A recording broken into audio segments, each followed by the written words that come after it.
It's super exciting to see so many of you here and to hear the buzz in the room. You are most welcome to the Stockholm Chamber of Commerce. My name is Andreas Hatzigeorgiou. I'm the CEO of the Stockholm Chamber of Commerce.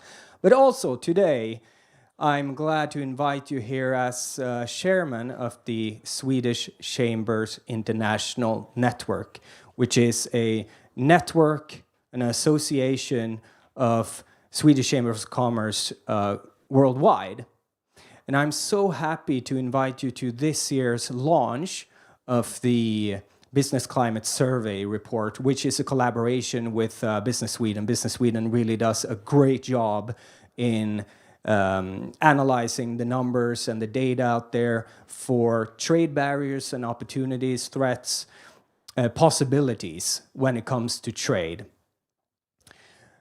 And, ladies and gentlemen, we have our trade minister and our minister for Nordic cooperation here, and I so much look forward to hear what she has to say about her views on the possibilities for trade in these dire times, because that's a fact. We have a terrible war in Europe again.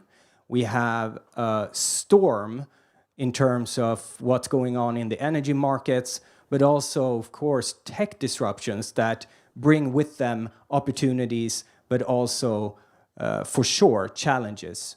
So without further ado, ladies and gentlemen, let me invite up our Minister for Trade and Nordic Cooperation, Mrs. Anna Hallberg. Welcome up.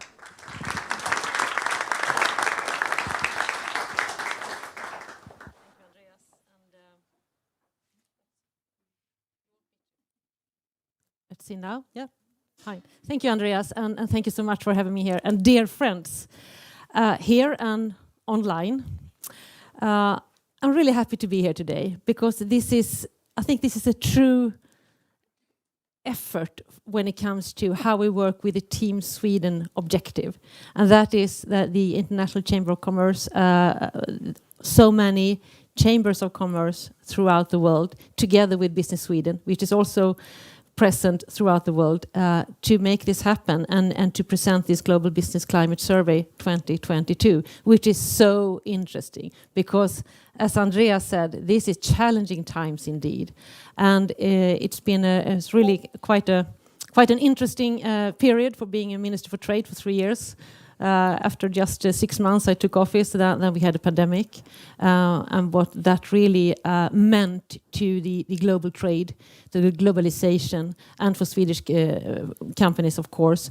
But also, and when we moved out of that, we all know what happened, the terrible invasion from Russia on Ukraine, and what that meant also in of course, the terrible situation for the people of Ukraine, but also what it has meant for our economy and for the trade, and how can we cope with this together? Because this is really one of the, I think the strength for our society here is that we work together. And I think this is really what we show here today, that we can discuss and we can put the problems on the table, but we can also find the solutions together.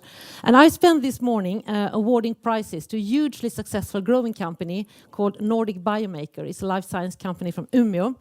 And it was fantastic we had a kind of a competition, and I myself introduced a new export prize last year to really to lift and to embrace the potential of the SME sector in Sweden when it comes to exports, because we are one of the most export-dependent countries in the world, as we know, and we need to inspire others.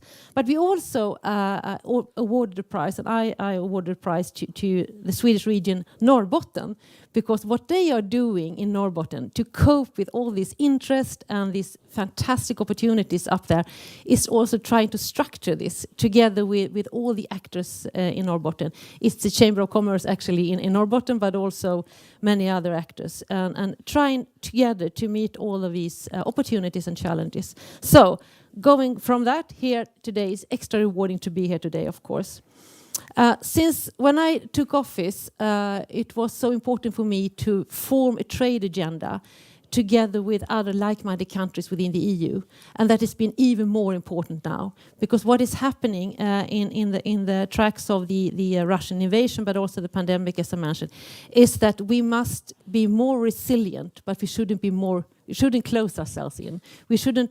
I really have a lot of problem talking about being more autonomous, and also a lot of politicians talk about the reshoring agenda, and I think that's really up to the companies to decide. We should form the opportunities to open up our trade border, so to say, and to really stand up for an open and free and fair trade agenda. And that's been a challenge within the EU. So I formed a small group of 6 like-minded countries almost 3 years ago. And this was the usual suspects, so to say, the Denmark and Finland and Ireland and so on. But now actually we're up to, I would say, 13 to 15 countries within the EU to pushing this agenda. And the reason why I mention this now is really crucial that EU is not turning in the wrong direction and listen to the voices of protectionism.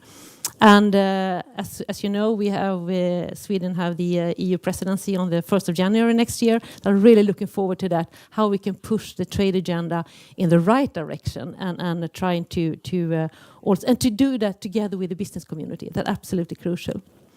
It's also very important to look outside the big cities here and be very active traveling around. Not now, we have the general election coming up in 11 days, so all the ministers are out in the regions. But also, I think during my period, it's been very important to meet the companies out in Sweden and see what can we do together in a much more structured way. And I think the answer is cooperation. The answer is politics, the government, the regional authorities, of course, but in the driver's seat, we have the companies.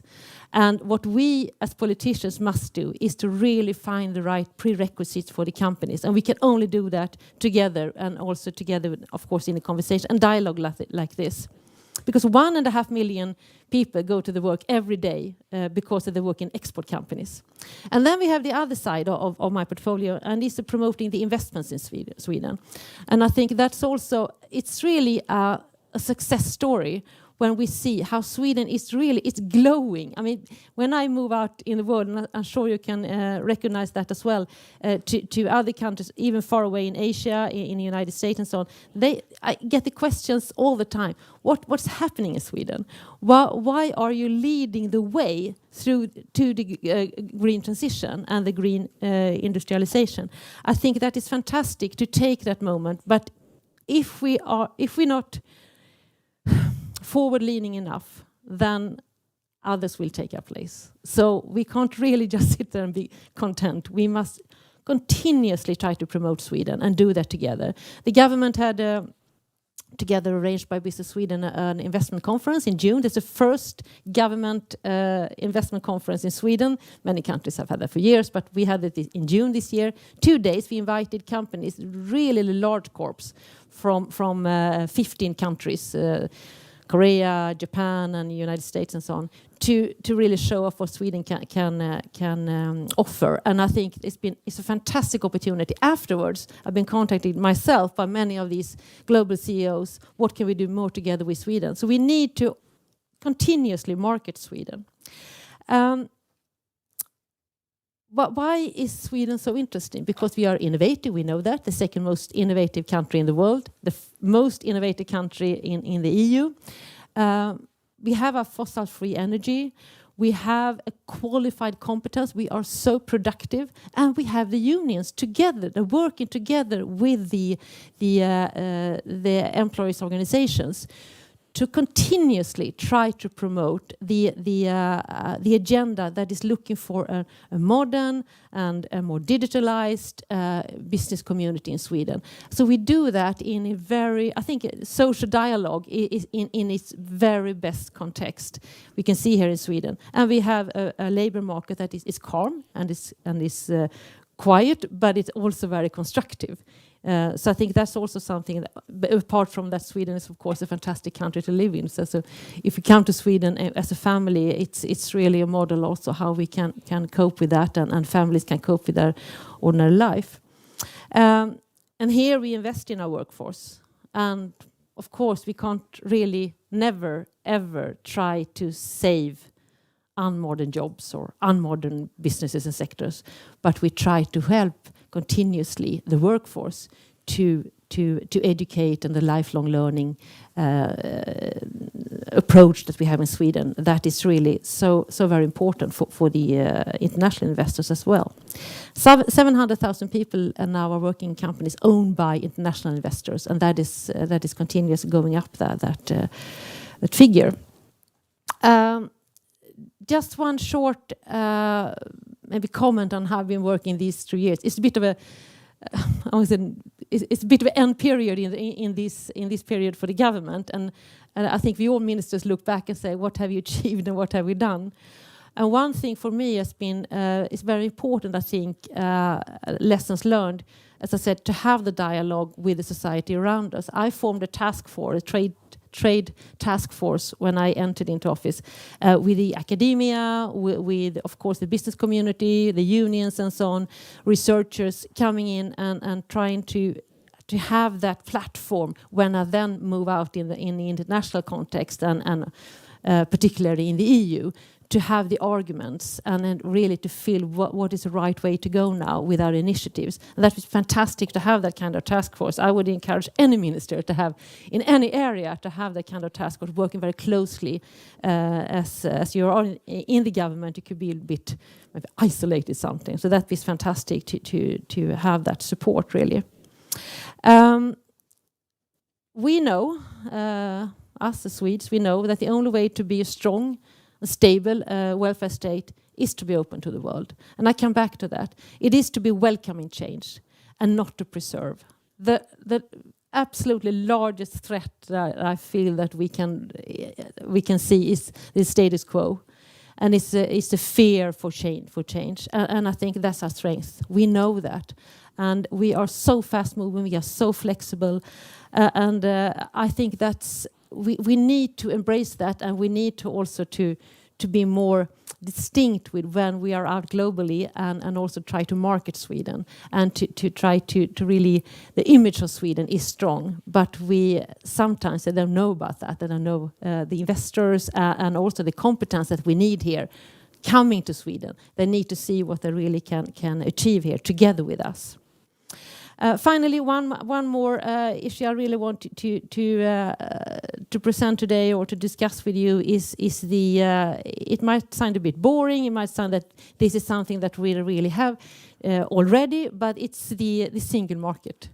But I think we should regard the single market as our home market, and it is not. It should be just as easy to ship goods from Vaggeryd to Valencia as it is from Leksand to Ludvika. I think that's so important for a small country like Sweden, because the United States, they have their home market, and many other big economies, as even in Germany, in the EU, they have their much larger home markets. But this should be a home market. And I just wanted to get back to the presidency that we have now coming up for the EU in Sweden. We should really focus on also have a better functioning single market, internal market within the EU.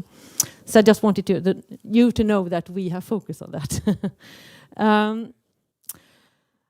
Abroad, companies are supported by local actors based all over the world, such as the embassies, we have Business Sweden, we have Chambers of Commerce, in short, all of you here today. And we need to have that seamless chain from the small community or municipality in Sweden to Asia, to South America and so on. And I think that's really talk about that. How strong is that chain? How strong is that support for the primarily the small and medium-sized companies within Sweden? And with this system, we also must be more focused, I think, to find the companies that has a potential, but maybe they don't dare to go out internationally. Maybe they don't have the willingness to go out because they are quite happy as it is. So we need to push all the SME companies that has the potential, that we see that, to also take the step abroad, and we need to do that together.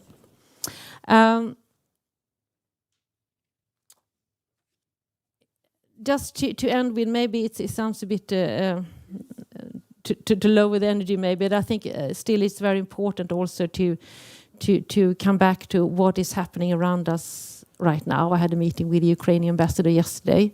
Sweden is so committed to support Ukraine, and we are so committed to do that in many ways, not only with military or financial support, but also what can our companies do to support Ukraine in this situation. And that's how we should work much more. And we have an agenda for that in the government as well, because we need to see our communities and our companies can really make a difference in a country like Ukraine, but also in other countries that really have a long way to go to become democracies and so on. So we will work much closer in that aspect, also with the development and the aid system, and see that together with the Swedish companies. And you will see more about that, because I think that's really on the ground where it will happen, when Swedish companies can move in together with the state aid, of course, in countries like that.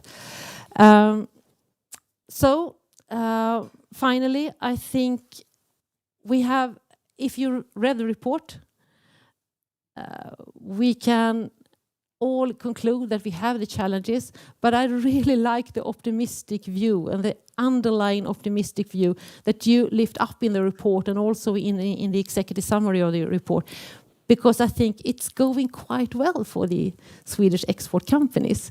And we have the international, we share the international challenges, of course, with the global value chains and the energy prices and so on, but that can only be solved again, together with politics, with the business communities, with the unions and so on. So having that conversation ongoing, and both for the sake for the Swedish economy and for the global climate, we need to have the Swedish products and solutions out there in the world, because we are so greenly oriented in Sweden, and the world needs our solutions. So again, once more, many thanks for inviting me. The best of luck with all your business endeavors, and try to, and I will also assure you that we try to keep the dialogue open and not be afraid to take up the phone, send an email, even to a minister, and see, this is not really functioning. What can we do together? And let's have meetings like this together. And thank you so much for the Stockholm Chamber of Commerce for arranging this in these fantastic premises.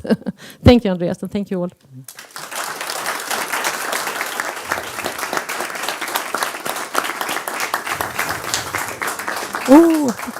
Tack så mycket. Tack. Thank you, Anna, Minister Hallberg. Thank you, Andreas Hatzigeorgiou, for having us here. Thank you, Chamber of Commerce, for hosting all of us. And thank you very much to the 1,600 companies that responded to the survey that we in Business Sweden, together with others, have now put together. My name is Larsson. I'm the CEO of Business Sweden. And Andreas and Anna already kind of alluded to the challenges. It is sad to say, but it's very easy to add to that list. I had the doubtful pleasure of spending one day last Wednesday in Tylösand at the SNS conference, and it was kind of a close to death experience, because we started off with the senior minister from Singapore coming up on stage telling us about the COVID, and we all felt that, well, it actually ended pretty well, but he was totally 100% negative. We lost all the development world in the endeavors to protect ourselves in the industrialized developed world. We have not really learned anything in parts of the world. They locked in, as we know, the citizens, and we haven't learned much. And he concluded that there will be more pandemic coming, much more often than and we haven't learned anything.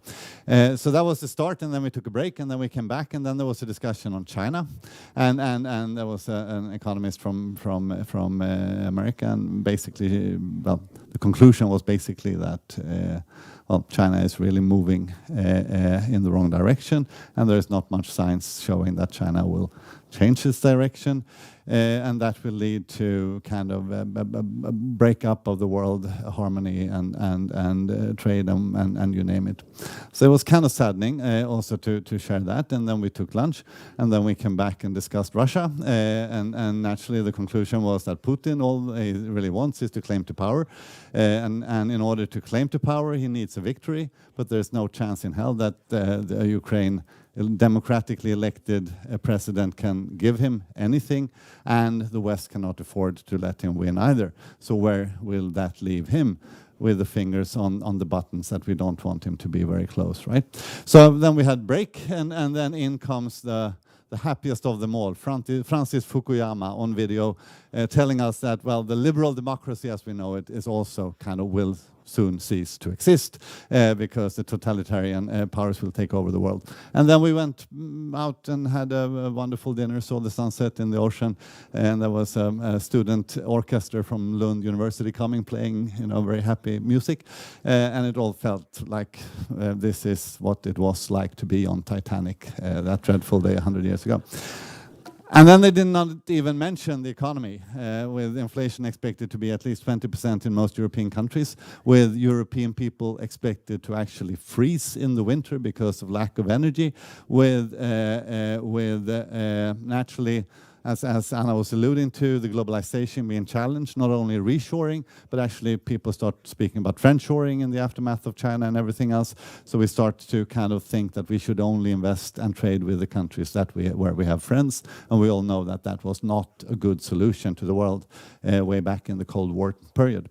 So that is kind of the starting point. It is very difficult to be, not to be gloomy.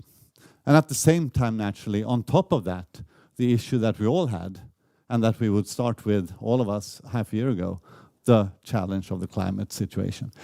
On the same side, there are positive signs. It is very, very easy to be very kind of gloomy in looking out to the world. Trade is actually continuing to increase between China and the United States, even though the geopolitical situation that we have. Why is that? Well, it's because they are mutually super dependent on each other. It is a huge cost for anyone to go from words to actually to action. Naturally, the collaborative approaches in the economy, I think, is very, very enlightening and positive as well. That actually the big companies have started to see the small suppliers as their friends or partners, and not only as someone who's supply that can be squeezed with prices as much as ever possible. And naturally, the technological development is super, super, super exciting when we see so many technological breakthroughs that is actually addressing not least the climate change, as was mentioned. And thirdly, I'm really happy to see also that a lot of the governments across the globe is now actually putting money into. You can always discuss whether they should do that and whether they should do that one-sidedly or save on other things with the inflation coming in. But there is a massive investment interest in this technology and in actually solving the climate challenges that we all see. So it's kind of a very kind of two-sided right now, I think, development. We focus very much on the gloomy side right now, but there is a lot of hope. And I think that leaves me as the CEO of Business Sweden in a position where I can say that I think we can do a lot of good here, because it is very much about avoiding the risks and actually, but not avoiding to take the opportunities that are out there for companies. You need to kind of be very careful in how you navigate, but there's still so many opportunities out there to grasp for and go for.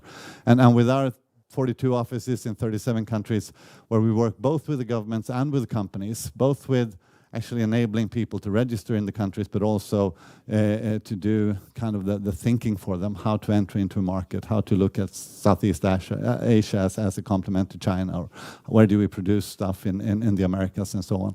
All those things together with a good relationship with the government and with the embassies. I really hope that we can do a lot of good going forward for companies. So don't hesitate to reach out to us. From all those interactions that we have with companies and with governments, I think the impression is very strong, as Anna was saying. Swedish companies are doing well. They are a bit more cautious right now, a bit more careful, especially in the kind of mid-size segment. Maybe they're not reaching out for 2 or 3 markets at the same time, but one. And maybe they want to slow down a little bit before they go with the investment.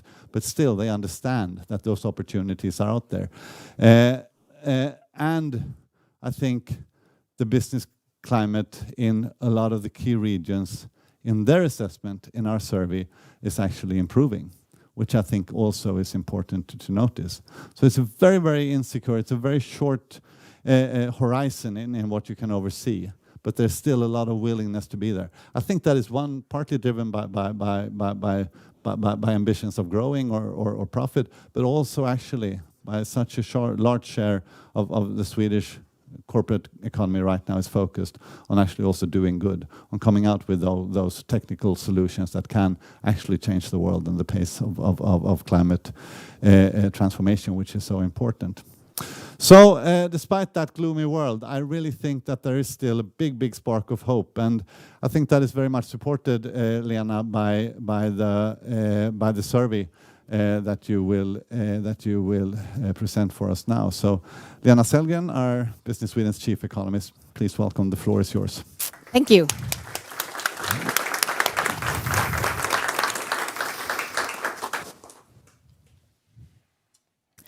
Cautious optimism. Do you agree? We have 150 people attending on link, so I cannot see their hands, but please, cautious optimism. Do you agree with this? It's like a little bit. Yes, good. Is it really a bad situation? Are you pessimistic, some of you? No, you don't want to raise the hand in this, because we stream it as well. No, actually, thank you to all of you. This inspiring insight from Andreas, our minister, and Jan as well. I will just, before we move into the panel discussion, which will be very encouraging, I think, to deep dive a little bit, I will give you an overview of the most interesting, the results that I think is worth highlighting. And then you can, of course, deep dive into the different markets. So this is more of a regional and global perspective. And important to know is that this is a joint collaboration in Team Sweden spirit, which means, already mentioned, Business Sweden, Swedish Chambers International, embassies and consulates abroad. And that's really important. And then we compile all these different business climate surveys locally to global analysis. And we have done this for 3 years. So you can just imagine what database we are building. So please don't hesitate if you would like to deep dive into the figures on your own. You can actually get access to the database. So starting off here, just 22 markets are included in the survey. You can see it on the black painted part of the map. And as was mentioned by Jan, if I remember correct, is that we have more than 1,600 Swedish companies abroad actually responding to this survey. And we think that's really, really good when we draw conclusions out from this. So the business climate is or has improved. What you have on this graph is the 3 years when we have done this global analysis.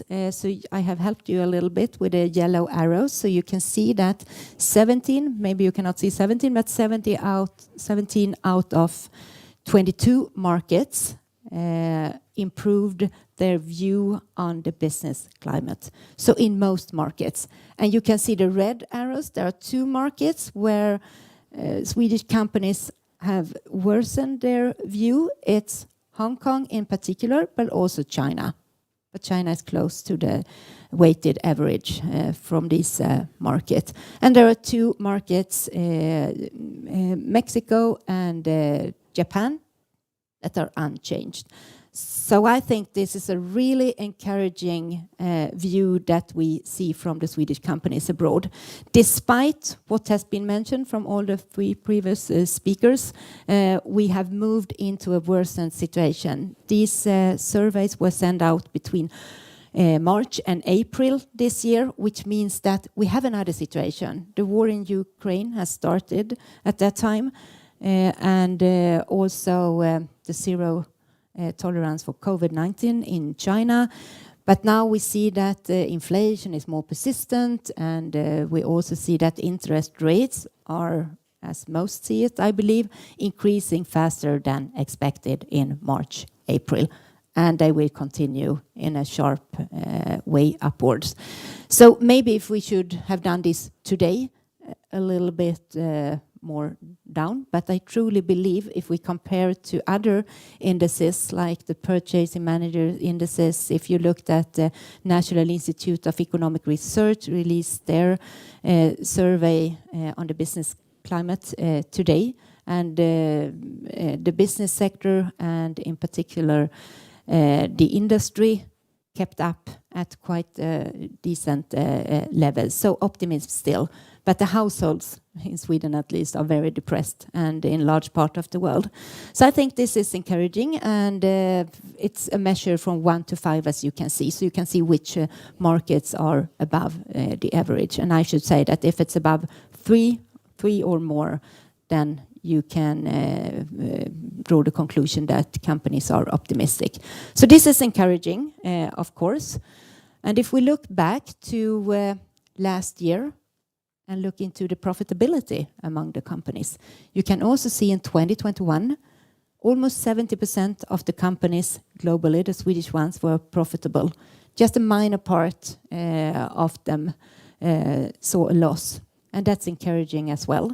This can change, and when we look into this and the situation, higher interest rates, etc., could mean that it will look different in 2022. But what can we see from this? If we deep dive into it, you can just have a look here, the Western European markets. We saw more of profitability, or in all of the markets, and some of them in the top, the Netherlands and the Southern European countries, Italy, Spain, and France. And of course, you can deep dive into the report later on and see if you have an interest in a specific market, of course. I would don't deep dive into everything. We don't have the time for this. And when it comes to Americas, we also saw this positive view, but Brazil and Canada were in the top.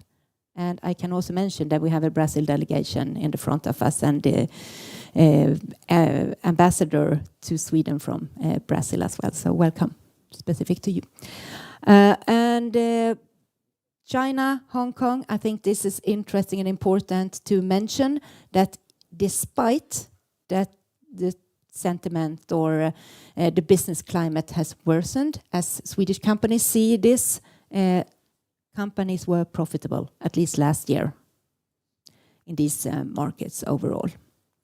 So moving on, investments. Of course, you postpone investments. Higher uncertainty, what happened? Both in the business sector and the private sector, of course, you postpone. You wait a little bit because you don't know what will happen, and what about the interest rates, how high will they be, etc. Which means that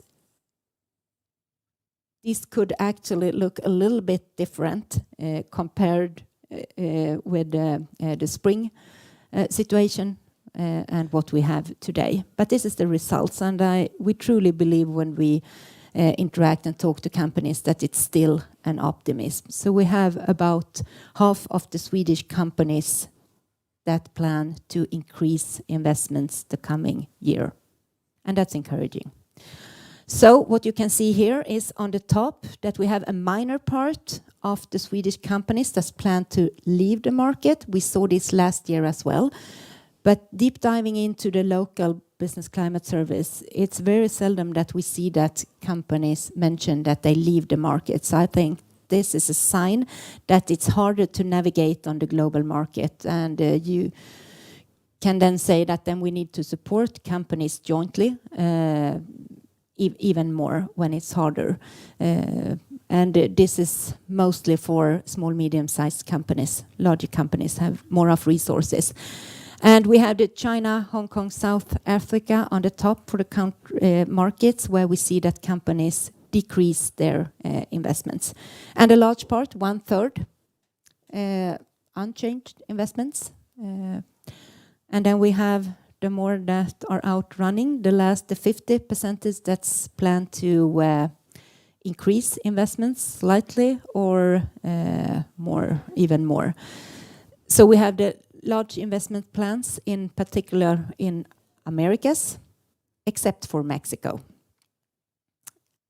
And the Northern European companies plan to increase investments to a bigger extent than the ones in Southern Europe.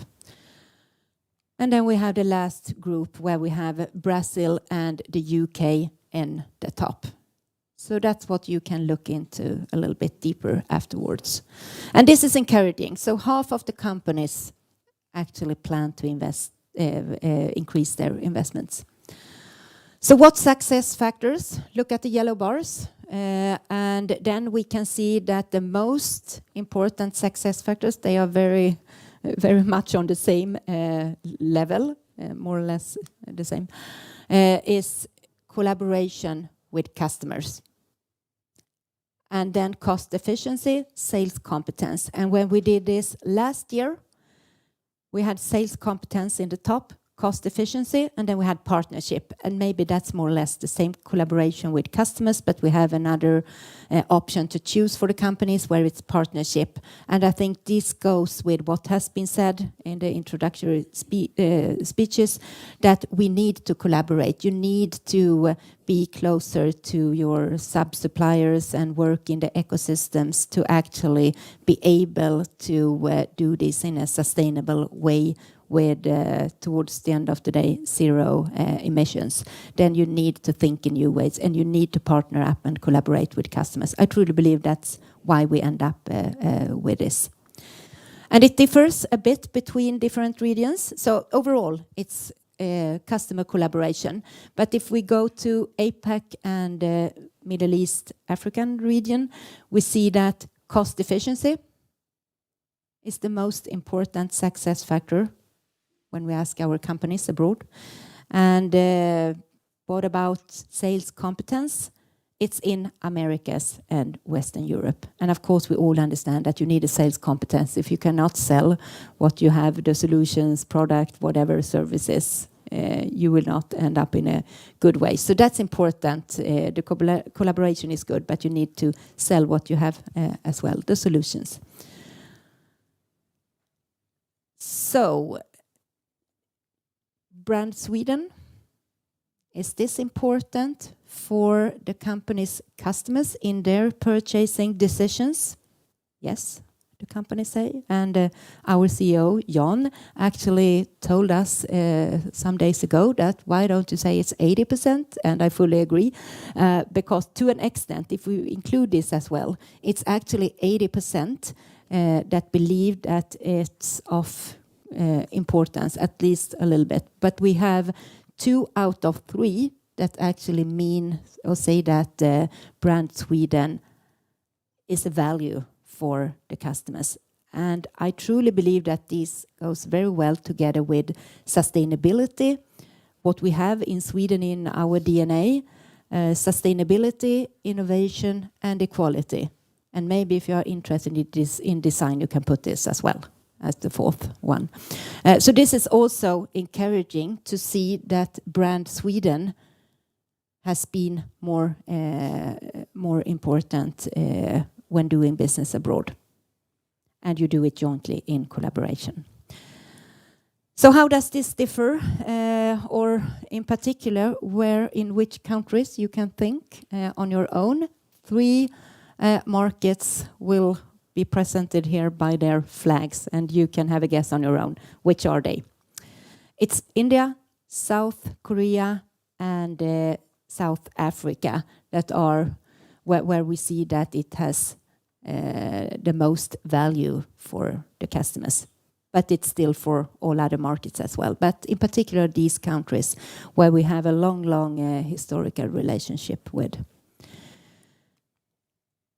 And then we have both a question on what local conditions our companies are happy with and what do they see as more challenging. And this is more maybe for the local surveys, and they are presented or published on Business Sweden's website and Swedish Chambers of Commerce as well in the different markets. So you can have a look into the local ones. But if we aggregate this, it's also interesting to see what do the companies mention, what are they satisfied with overall on the global market in these 22 markets. And then we have the personal safety. That's one important factor. And service providers and suppliers. And Swedish companies seems to be very satisfied with these conditions when doing business abroad. But they are less happy with, you can have a guess as well, corporate taxation or the taxations. That's an issue for companies, and we discussed this morning with the Brazilian delegation, for example.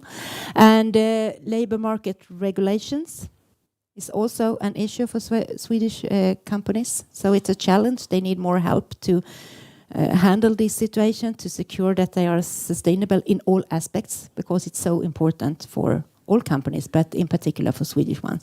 And the level of digitalization. Digitalization and the green transition goes hand in hand. So you need to be digitalized, of course, to meet the green transition and energy supply and all this. So digitalization is important to have an efficient business. So the last one is sustainability. And it's so encouraging that we see that sustainability, if this is important for our companies and their customers when they buy from Swedish companies, is this important? And it's 40% that actually mentioned that this is important. It was 36 last year, so it has increased. And also in this, you can actually add the ones that say partially, and then we add approximately 30% more.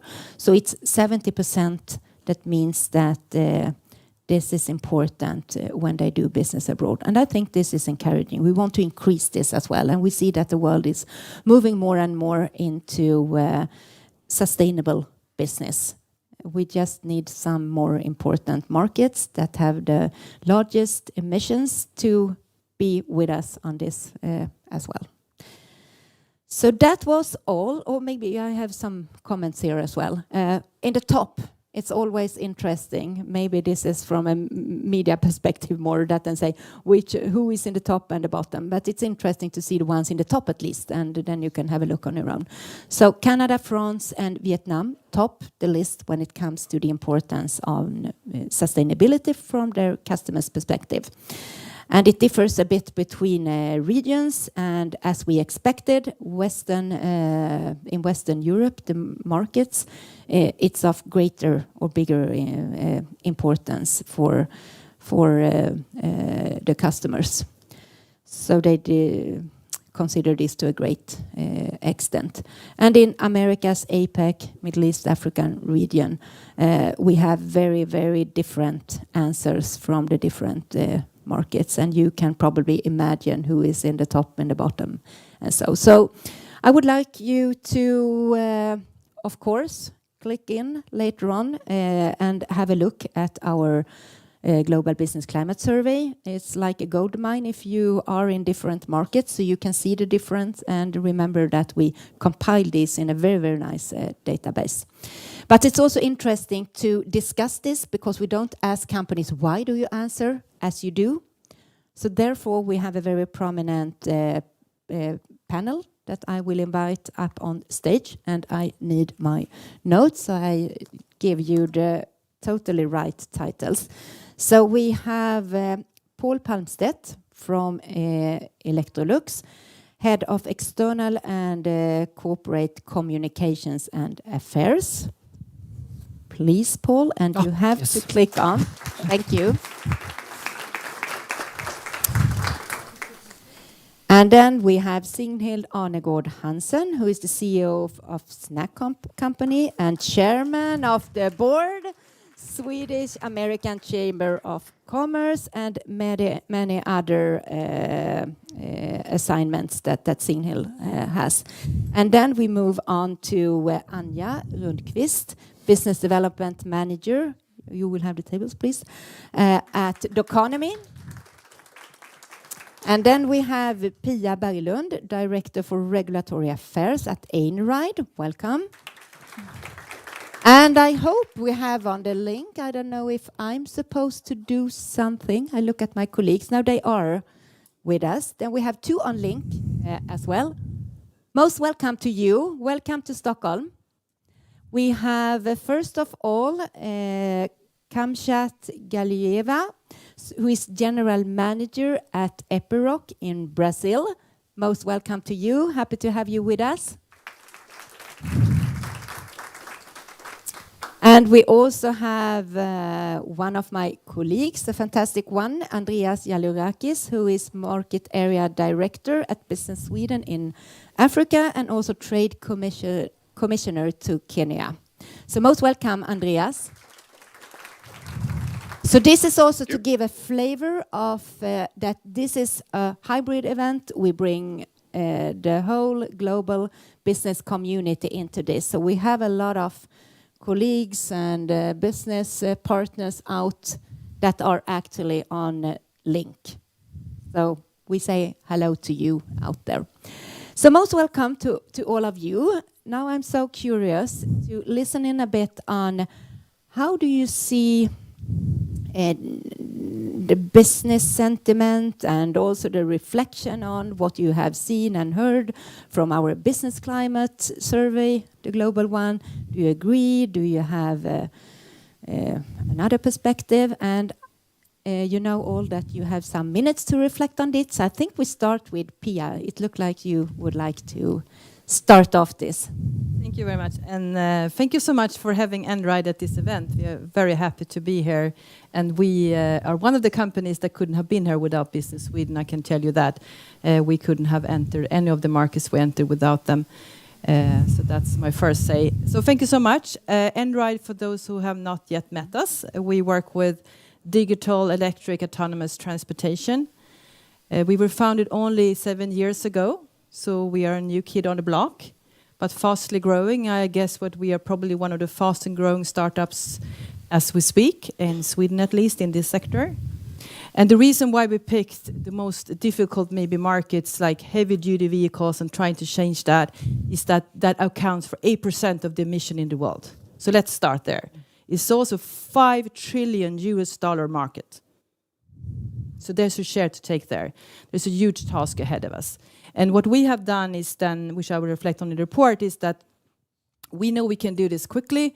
We can use the Swedish innovative partnership we have here and take it abroad. So we're now looking into where market to go, and we can do it today. That's our take on this. So we share very many of the conclusions in the report. Of course, they are a bit different when you are a startup than it would be if you were an ordinary company. But in many ways, we share them. We would also call customer collaboration. We would even take that as long-term customer partnership. We are trying to disrupt the sector here in where we work, and we cannot do that without our partners. So we have them on all sides of the table, and we work with them, and we learn, and we go back, and we try to change what we can do. And I think that's very well reflected in the report. And to do that, you need competence, you need all kinds of incentives to do that.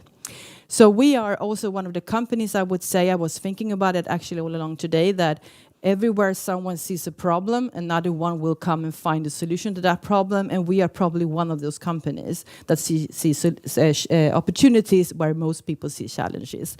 So we are quite positive. We're very, very humble to everything that's happening in the world. You have to be at this time.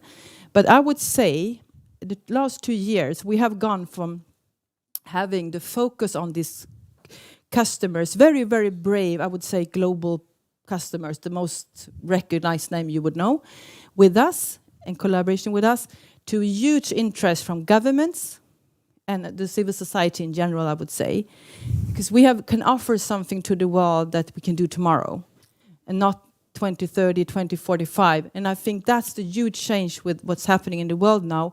So it came from being, okay, you want to go green with us, let's go green, to being a question of energy dependency, efficiency of energy, and how can we explore the potential of infrastructure. So to end, we share many of the conclusions. I just also wanted to add what else has happened. Not everything is dark. The US actually has passed a climate bill. I even wrote it down because it was so much money, so I have to remember it. Let's see how much it was, $350 million. They funded that bill with. And of course, scaling in US, that's a big sign from them, I would say, more than the money itself. That shows that they're serious with this. And this will help us as a company, but I guess many other companies. Now they're meaning, they put money on their words. And I just wanted to add, we see the same in some European countries, not all. I would pick Germany as the one leading now, when it comes to putting money and actions to their high visions. And that is also a country pushing, I would say, European Commission ahead of us for the moment. So we are going from having just happy customers to also say, what can we do for society as such? So we share actually the positivism, even though being humble. Cautious optimism. Yes, caution, Yes. optimism Thank is the you. word. Thank you so much, Pia. And I think we still continue to stay in the US because today we have seen Hild here in Stockholm, but you usually live in the US and have your company. Half-half. So, I live half. half-half, yeah, half-half. Is this on? Yep, good. So I will represent the US market in this panel and also the SME size company and also a manufacturing company that really manufactures consumer goods in US. And I'm also, as Lena saw, I'm the chairman of the Swedish American Chamber of Commerce, so I try to put in that perspective a little on in my comments too. But when I read a report like this, I always think about a quote from Søren Kierkegaard, the Danish philosopher. He said, "Life can only be understood backwards, but it must be lived forwards." And I think that's really what we see here. As a responsible business leader, you are a steward over resources and you try to make the most of them. And my strategy have always been make and save money in good times, spend them in poor times. I think that's a little bit what we see here, that we really need to invest when it's poor times. But of course, we have a lot of challenges. And I was a little bit surprised when I read the report, even if I had that's ground in my thinking, I still was a little bit surprised about the positive outcome of this report. Because we balance a lot of challenges right now. And from a manufacturing perspective, we are affected and everyone is about the high inflation, the high interest rate that we expect to increase even further. We have lack of competence, and not just lack of competence, we have lack of people that want to work in the manufacturing industry. And the high energy prices and also the lack of energy and also high transportation cost. So there's a lot of things that are gloomy right now, and we already heard about all those gloomy things, but it's hard, it's a challenge. And despite of that, last Friday, my little family company in US made a huge investment. We bought a new factory plant for $7.5 million. That's a lot for us, I can say. And why we would do that? Because we needed to invest right now and we need to move forward. From the perspective, a bigger perspective of doing business in the US, I believe that most of our chamber members would look at the balanced view of success factors and trade barriers. Because we are in US still working in the most secure and safe business climate in the world. And the dollar is extremely strong. We haven't seen such strength for generations. That's both good and bad. And the economy is red hot. And the same factor can also turn against us, as I said, all the challenges we have. But this safe business climate has been fueled by unprecedented printing of money to keep the voters happy and calm, leading to surplus of money because money has lost its worth. And the strong dollar makes it difficult to compete in international markets, or the red hot economy, as I say, fuels inflation and also salary inflation. That makes it very hard for us to maintain our margins and make the ends meet. And it also is very hard to fill positions for lack of productive personnel. And on a more macro space, you can see the trade balance will turn even more negative for US. At the same time, if I look at our own company in the US, so we have never seen such demand for our products. We could have tripled our turnover, and that's why we invest, of course, but we can't find people to work with us and to grasp those new business opportunities. And it's also harder to get hold of raw material to a price that are affordable. And buildings, new or old, are so expensive so that once we have a downtown, downturn, we will be stuck with higher costs over a long period. But still, we did this investment. We know that the building we bought the other week is probably going to go down in value. But still, we need to produce. So we have to calculate how much could we produce and make our customers happy towards the cost that we probably do in a more expensive investment than we perhaps need to do if we waited for a year. So it's hard to decisions to make, but I still think we go along with the companies that want to invest. We also have problem because we export from our US plant to Canada and Mexico, and that's the high dollar value. The strong dollar value is a big problem for us. And I also have to comment a little bit on the US market in a whole. The quantitative easing programs that put too much free money or helicopter money out it's been both for the rich and for the poor. It's just giving out. And it's a fill the pockets for the richest, but only temporary relief to the masses, you can say. And I think that goes not only for US, that's the same problem in many countries. So I will say that messing with the market never ends well. And we see that in US. We have a unemployment rate where we are about 1.7. At the same time, the government still puts out COVID checks. So it's a kind of bad spiral that goes in the wrong direction. So, as I say, make and save money in good times and spend them in poor times. I think that's the main strategy still. Thank you, Signhild. And that's where we are right now, in this gloomy view. Very good. Maybe there will be some more Americans coming out to the labor market when we are moving forward. Yeah, but that's then what you we have to plan for recruit them. and Yeah, hope you for. have to plan for it and hope for the best. Another consumer company, we could say the Electrolux.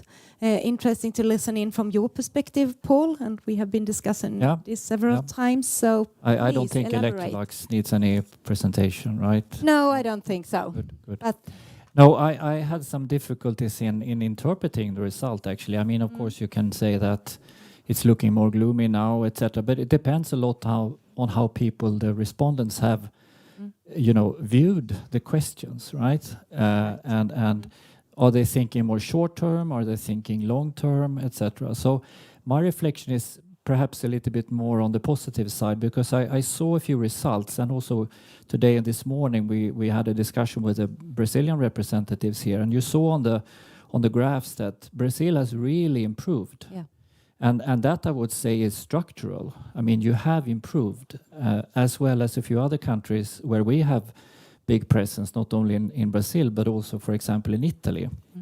So short term, yes, I think, we will see a blip in the curve, but on a longer term perspective, I think, these kind of structural improvements will play a very important role going forward that we saw here. And I hope that the respondents have thought about that when they responded, because that makes me more optimistic. Now I'm talking 2-3 years ahead, obviously, but this is maybe a better way to view the report than to think about now and what's going to happen in a month or two, right? So that's my interpretation. Apart from that, I can agree a lot with Signhild here that US, we had our quarterly report in July, and we had to, we make this market outlook, and we had to change it from neutral to negative, right? So of course we see that too coming in the US as well as in Europe and Latin America, which are also negative market outlook, demand outlook for us. So yes, a little bit more gloomy, but take a longer perspective. Temporary, maybe? Yes, take a longer perspective. Thank you. Perfect. We take this with us. Thank you. And it's a good point. We try to be specific in the questions to the company representatives, and we try to say answer in this context, but it's when you send out the survey. So it's a good point, and hopefully you are right as well. Anja, the economy, how do you see or view the business climate and what we have been talking about? No, we find it very interesting, and I think the economy might need a little bit of introduction for some of you. So the economy, Swedish company, of course, that's why we're here. Innovative, we've been awarded the 7th most innovative company in the world. But let's put in context what is it that we do, because big part that we find very interesting from this is as well, of course, the expansions. We open offices in Japan. We're very focused on the sustainability part of it. And let's just put in context before we start diving in, what is it the economy do and how do we sit in this? So, I mean, just reflecting on, we talked about the Titanic ship here before, right? But a few years ago, you had to talk about sustainability. Nowadays, there's no one that has not been impacted about the climate change. The climate change has come home, close to home, no matter where in the world you live. Doesn't matter. It's not far away anymore. It's not something you can close your eyes to. It's home. It's sitting here. And 72% of the global emission is actually related to our individual lifestyle choices. What do we consume? What do we buy? How do we get the transport and so on for that? How do we live? 72% of that. And we need to do something to change that. We need to go from an economy to a do-economy. So that's where we come in. And you know, thinking of that is a bit scary. It gets very negative. We don't want to get back on the Titanic here again. But we need to do something, right? There is a very positive part of this. 85%. This is a study from 2020. Numbers probably improved even more with this. But 85% of us consumers, we want to do something. We want to do climate action. And 54% thinks that it's even more important to reduce our carbon footprint than it was prior to the pandemic. So the willingness is there. People want to do this. People want to act it. They want to work with sustainable companies. They want to do something. But words are not action. Word does not lead to change. We need to act. We need to do something. And the economy, what we do is providing the technology and the insights for businesses, banks, and fintechs to do something. What do we mean by that? We connect financial transactions. So when you spend with your credit card, you get the carbon footprint and setups for your spending, and we also help businesses in that. So we connect your everyday consumption to the impact that has on the planet. And that's great, right? But we also need to raise the awareness of that. And we can't do it alone. Having some really strong souls doing everything will not save the world. We need all of us to do something, and it's in the hands of all of us to do something. So we work together with banks, fintechs, businesses, and to mention, if you want to mention a Swedish name, like Klarna is integrated with the economy setup, so you can see how your carbon footprint is impacted in the spend and so on. But through our banks around the world, we reach 500 million consumers. 500 million. And we help them understand climate literacy. What does it mean?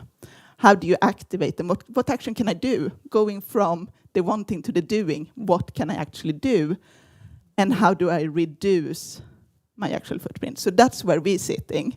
And we have we've been awarded 7th most innovative company in the world. And if you think of that 7th in the world by Fast Company, that's quite impressive, right? But also, we're also very, very humble in this. And we have been very lucky to start growing very much globally. We operate in over 25 markets. We, this year, launched our Japan office and are continuing expanding. The US is a market that we're also very interested in. And as we've seen from the survey here, we also reflect a lot of that. There is a lot of positivity. There's a lot to do. And we also see the marketing. We see the marketing opening up. We see a lot of interest from Asia Pac, suddenly a lot of interest from Taiwan and so on. So this is really positive times to do something. And that's from the economy. Thank you. And I would probably come back to this and challenge you a little bit on the US market. But first, before we do this, I hope we have both Kamchat and Andreas with us. So Kamchat, would you like to share your view back in Brazil and elaborate broader perspective, of course, as well? So welcome to you as well. Yeah, absolutely, Lena. Thanks for inviting me here. We receive great support from Jonas and Andreas from Swedish Chambers and Business Sweden in Brazil. So I would totally and strongly agree when it comes to the cautious optimism for the market as part of the results of the survey. And cost efficiency, sales competence, and I would say the best customer experience today, considering the global supply chain constraints that we get as echoing from the pandemic period and now the war in Ukraine. That is the biggest challenge today for us in Brazil, in Latin, I would say globally. And I represent Epiroc company, the manufacturer, the Swedish manufacturer for mining and infrastructure equipment. And Brazil is one of the 5 largest mineral producers in the world. And this sector represents a great amount of the GDP. So even during the pandemic, this sector presented a good performance in terms of production and exports. And today, as we see in the report as well, and we see the positive trend in sustainability in Brazil, as sustainability will be the critical to defining how investments play out in the sector.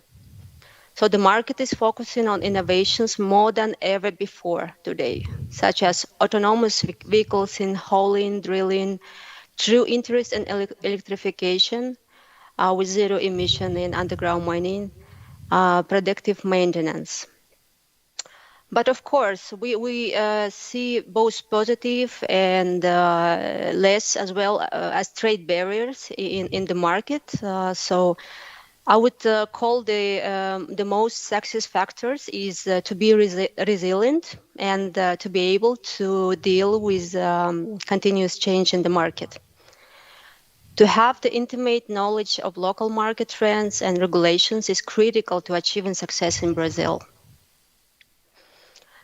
Brazil have relatively strong trade barriers today, which I would call the first as high level of operational costs. Though it attracts a lot of investments, but that means with a higher additional costs. We have a name for that in Brazil, which is Custa Brazil, is the highest operational cost in the world, in the region. Thank you. And an applause, please. Thank you for sharing and encouraging that you mentioned also in the perspective of the pandemic, I think, when some companies and industrial companies performed much better in relation to the ones that were dependent on that we meet up actually when we closed down. So the service sector were hit more than the industrial sector, of course. But we move on to African continent, to Kenya, Nairobi. Andreas, what would you like to share with us? We took you into this last evening, so most welcome and thank you so much for being with us. Thank you. Really good to be with you all. I hope you can hear me despite my slightly less fantastic voice today. But the topic is cautious optimism, right? And I would say I see optimism on maybe different levels here, on different geographical levels. There is a lot of enthusiasm, I would say, over Africa as a continent, and there is a lot to be enthusiastic about. With the big and growing population, soon to reach 1.5 billion people. We see a rapid urbanization, we see a growing middle class, we see, of course, mega projects coming, infrastructure development in all sectors, from public transport through utilities and whatnot. We also talked a bit about technology. You can very much see the leapfrogging of technology in these markets, where you very often do not have built-in technology and legacy technology that you need to live with, but you can go straight for the most modern and the most cutting-edge technology here. And one big change, I would say, over the last few years here with COVID and remote working and digital meetings is that you can, in an easier way now, see how you can get involved in the global value chains from countries where this has maybe not been on the radar previously, where you can fill a link in the global value chains in the countries here around us in Africa. But then you go down to the individual markets, and then that it becomes quite clear when you look at the numbers for South Africa in particular in this survey. We've done a similar survey in Kenya among the Nordic companies, and obviously also in dialogue with a lot of company representatives here in the different countries. And there is much less enthusiasm when you look down into the individual markets. This is a hard place to be. You have then you see all these issues that comes out in the survey as difficult issues. It's issues with corruption, with administration, it's business permits, it's taxation. It's about unclear legislation in many cases. It's hard to do it right. Legislation can very often be a moving target. It's hard to actually do the right thing. You see a lot of what you talked about, protectionism, local content, local ownership, local assembly, local production, and so on. But still, the companies that are here and the companies that we talk to over and over again, they are here to stay.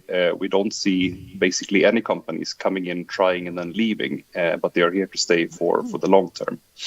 But what I think is very important to keep in mind here is that this is, of course, a complex landscape. This is 50 plus countries. Africa is not one coherent market. Every single country has its different maturity, its different economical, political realities, and just like in Europe, there's always an election somewhere. There's trouble in one place, there's a breakthrough somewhere else. And this dynamic is quite interesting. It gives a very interesting dynamic where overall the aggregated numbers really progress forward in a very interesting way. But you will have strong moves forward and strong moves backward at the same time in different geographies here. And I would really like to just say that I would really encourage more companies to start learning from these markets as well. We all very often come with the perception of the Swedish companies coming with the best technology and teaching, but I would really encourage also to see learning and encourage more companies to come here and learn how to be relevant on these markets. How can you crack the code of being relevant on markets where the landscape can look quite different from the home markets we are used to? That would be my short reflections and views from my perspective. Thank you. Thank you, Andreas. And I think you and the team are in charge to helping all companies together with the embassies, consulates, and chambers, of course, as well. So that's fantastic that you brought this up. I think we all want to learn more on of how to do business in more of complex markets where, as Andreas said, that we move more and more into when we have these geopolitical tensions and we need to think in new ways to navigate. Thank you to all of you. I think we should continue. We have approximately 15 minutes and I should sum up as moderator as well. So I will get a few minutes for myself summing up. But another question, I mean, you are cautious optimistic, maybe a bit gloomier in some parts of the world and some of you. But anyway, it seems that in business, politics, academia, everything, we are looking forward. We learn from history, as Signhild told us, and we look ahead and try to find the new ways. And now it's a lot of focus on collaboration, of course, and that's important. And some of you have mentioned challenges, but could you please, all of you, shortly, not the same time, but just shortly reflect on where do you see the challenges? Has it changed? You could see from the survey, but you can bring other things into the context as well. What is challenging today in the business landscape that we have? Who would like to start? Maybe we go... Pia again? I can start. The first evidence you would say is competence. We will not say that. We are a progressive company. We attract talent from the globe. So I would rather say that maybe any presence. I would say most governments would normally speak to the ordinary partners. We call that representative, who is not at the table. Very often you don't invite new players at the table to affect legislation, policy, I think that's something we're really challenging with, because the subsidies for our sector, then the fossil industry is huge. There's lots of money to gain there if you start seeing what's out there. I think that's where we're struggling. Good. And we would like to contribute more. So we want to sit at the table. I take this with us in the promotion community to all of us. I think it's good, and hopefully we can do more of this, of course. Signhild. I already told you about all the challenges, but there is a lot of challenges that are due to the macro. The market. But if you look at the U.S. market, one thing that has been, you can say we are on the ground in the market. We are not in California. We are on the west side, but not in California, and we are, the real America that many says, and we see some challenges in that. But one of the things that we have struggled with, it's the culture in the business environment that you use lawyers all the time, and you get sued, and you get, there's a kind of, we have on our 30 years for Svenska Landships, we haven't had a contact with a lawyer. We have contact, of course, with food industry and inspectors and so on that we need to do to drive our business. And we have that in US too. But still, we need to have lawyers that look at everything. And we didn't have that in the beginning. And that has hit us a bit because we were aware of, but we weren't used to manage those things ourselves. Kind of easy contract and easy deals. But that's a complicated thing. On the other side, I want to say something positive too, because the U.S. market is very, as it said in the report, it's easy to get access to the U.S. market, and there's a huge market, huge opportunities. And when you get a customer, you get a big order at that could give you problem to be able to produce that much, but it gives you a lot of opportunity, and it's a really fun market to work in. But sustainability is decreasing. Yeah, that's not good. And I saw that your here short too. view. Yeah, short view. I saw that here too. It's 24% US, and if you take in, so it's quite low, and that's what we see too, and what I hear from people and so on. There's no interest for that issues. I think it's considered a kind of elite problem. It's for the rich people and the very well-educated people. But the normal people on the ground, if you say so, they are not so interested in that. They don't think they can afford it, and they're looking at the gas prices, and they could be interested in sun cells or something like that if the electricity cost goes down.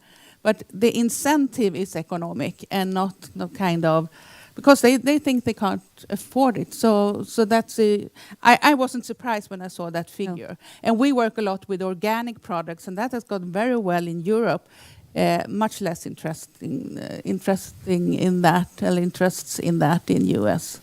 But we still work with it. I know. Thank you. Maybe Anja will be back. But first, Paul. Yeah, can I turn the challenges into yes, I know that you would like to do this, and I love it. It's kind of, I mean, everybody has challenges, right? And especially in this tough environment. But I would say that the opportunities when it comes to sustainability, I would like to mention that and emphasize that is perhaps higher or better than we think. I mean, we make surveys because we sell directly to consumers, right? Yeah. And this survey that you have done is to the company representatives. Yeah. Right. So and we see that a lot of people are willing to pay more for more sustainable products. Globally, yes. And this is increasing. So maybe there is a dip now, but long term, the sustainability focus that a lot of Swedish businesses have, including Electrolux, obviously, is something that I would like to, have as an opportunity going forward and not talk so much about the challenges. Very good. And then we probably are in the forefront, but others are coming with us, and that's what we want. Short comment on that, but when I talk with the US market, now we start to engage. It's a process, and it's a question of mature, and I think they will come there, but it's a bit totally right. A bit to go still. Anja? And maybe if we can jump in there a little bit, because actually one thing that we see, and also, when you're expanding, and it's very easy in the Nordics, and the Swedish brand of sustainability and so on is quite prominent out in the world, right? But as you say, you come out to different markets, and different markets are at different engagement stages. And one thing that we, to Paul's point here, find very encouraging is that the pattern we have seen in different markets is similar when people get on it and actually start doing it. So like we said, all of a sudden there's been a bit of FOMO almost around the banks and stuff, like, should we be the first, should we do this? And someone jumps in and everyone do it because they realize that they do not get the investments put into the accounts. They do not get the saving accounts. They do not get the loyalty from their consumers if they do not show that they are leading in sustainability. But that journey is not... The journey we've seen, the pattern is the same, but the stages of the journey is different, and that we see also coming very much to local markets. You have to be very cognizant of the local market. Where is the local market at? And we see that drivers both like consumers putting demands, and as Paul is alluding to here as well, like the consumer does have a very big power in we want to buy, and we want to buy products that can show this. But then, of course, it's also the top-down of what is the political situation, what is the taxation. If it's still easier to, cheaper to buy petrol, then that drives consumer behind in certain ways. But that conscious, mindful consumption is very much a wave to not underestimate at all. And it is coming in all markets. It's just hit at different stages of that wave. So that's where we kind of go in and see. And it's a beautiful thing, right? When you launch, because sometimes you launch products and you go into different markets and then you say, oh, this local market, it was actually not there. But here we see the same pattern, just different stages of the pattern. Great, thank you. Sustainability is actually needed to have rather than nice to have. So, Kamchat and Andreas, and then I will have a short question to all of you, but please reflect shortly from your perspective on this as well. Kamchat first. Yeah. Okay, I would like to start with opportunities first before going to key challenges. So we have a high customer demand on the market. And we as a Swedish innovative company, we have to be the pioneers in the market, promoting these innovative sustainability products to the Brazilian market. And when it comes to challenges, we really do hope to have the improvements in the tax reforms and the regulatory base of Brazil. And today I would call the legal uncertainty and political economic instability as one of the challenges today. But from the other side, if you see from the report, and I could tell also from our company perspective here, we see the opportunities for growth. So we see the profitability, the growth for the companies, for Swedish companies, and also the ability and desire to invest in the market. I would also like to outline one of the most, in my opinion, challenge in Brazil is the very complex labor rules and complexity to work with the unions. People are our main assets, and we feel some challenge there in this aspect as well. Great, thank you. And Andreas, and could you please add, I know that you have a wish as well. Could you add this, and then I will bring the others in to give just one success factor. Great, I will be very, very fast here. But yes, if we start with sustainability, I would say that it is, to some extent, surprisingly progressive here. You have the first countries in the world that implemented bans on plastic bags and plastic straws. There are targets for forest coverage and forest replantation in a lot of countries. There are EV, electric vehicle strategies in several of these countries. And as I said just a minute ago, you can kind of skip technology stages. Kenya now Nairobi is now tendering for the first high capacity public transport system ever, basically, and they're going straight towards electric, not even passing through diesel when it comes to buses. So surprisingly progressive in some areas, but then also very low readiness to pay a premium among the consumers for sustainable products, for organic, for any kind of sustainable touch to it. So it's both kind of high and a low there. And I think this kind of goes hand in hand with what we talked about, Lena, before this, that it is about cracking that code. It's about really finding how to become relevant across these country borders. The upside is huge if you can scale your solutions to kind of continent wide and not get bogged down in individual national regulations and legislation for every single one of the countries. So it's a lot about working with the business models, finding both a primary revenue stream and a secondary revenue stream, sharing the risk among several segments of the market and more markets. And that is basically my wish as well, that more companies actually dare to step out there and try something that is probably quite uncomfortable and a bit scary and a bit outside the comfort zone, to start learning how can you become relevant in the developing markets as well. Because I strongly believe that if you crack the code of how to become relevant in these market segments, you have something to learn also to bring home. So once again, it's not a one-side, one-way learning. It definitely goes both ways. Excellent. Thank you. And a promotion system are there in total to help as well. So now we are running out of time. So now it's just one word, if I can challenge you. So if you need to choose the most important success factor for being competitive in the market, and I just want one word, CamChat as well. Maybe we should start with you on the link. Choose one. What will you send out to all? What is important? There are many factors. It is the but partnership. Great. Collaboration Partnership. and partnership. Great. Fantastic. And Pia? I would say courage. Great, courage. That's good. That's a good one. And I was going to say, be yeah, you bold can and be proud. yeah, be bold, courage, partnership. Paul, Difficult one, but I would say branding, long term. Fantastic. Swedish branding, of course.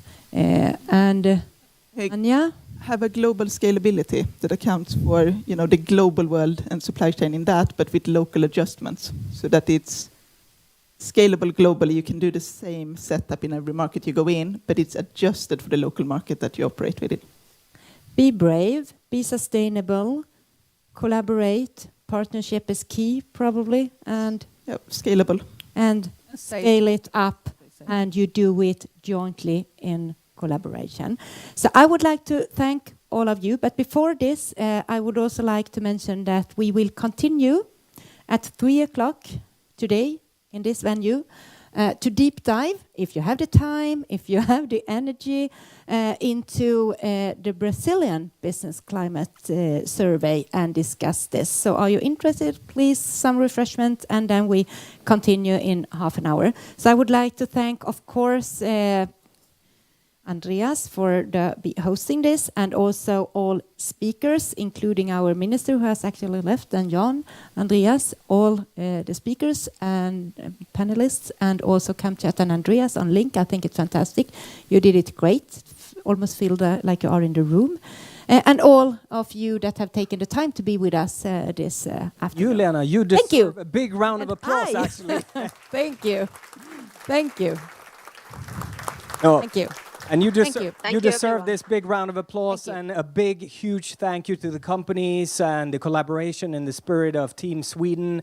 I would like to especially thank also all the international chambers of commerce coming out of Sweden. You're doing a great job worldwide. And if I may deliver a big shout out to one person in this room within the Swedish International Chambers Network that deserve a lot of praise. It's Jonas Lindström out of Brazil. You're really, please stand up, stand up.